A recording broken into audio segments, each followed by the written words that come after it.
Nothing hasn't officially said a word, but the Nothing Phone 4a and 4a Pro have been busy behind the scenes in just the last 24 hours. And yeah, the leaks are starting to feel a little too real to ignore. Let's start with the 4a Pro, because that's where most of the noise is coming from. It quietly showed up in European certification databases, and that's usually the tech world's version of someone clearing their throat before making an announcement. When a phone lands there, it's basically saying, hey, I'm almost ready. Now, the battery is one of the first things people noticed, around 50-80 milliamp hour.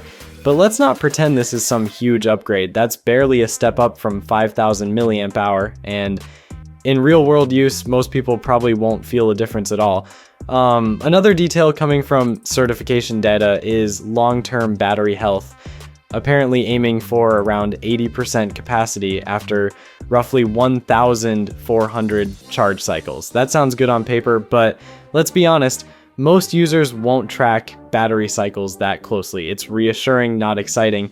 Charging stays the same too, 50 watt wired charging. That's fine, but again, nothing new here.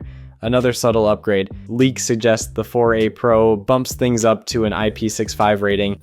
That means it's slightly better protected against rain and water splashes than its predecessor, but it's still not completely waterproof. And then there's software support. Nothing hasn't confirmed it publicly, but certification notes are pointing toward extended update support, which lines up with the brand slowly getting more serious about longevity. Now, performance-wise, the leaks are playing it safe, but promising.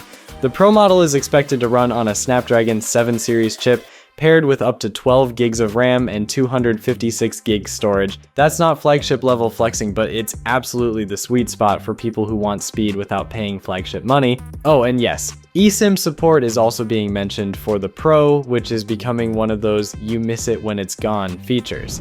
What about the regular Nothing Phone 4a?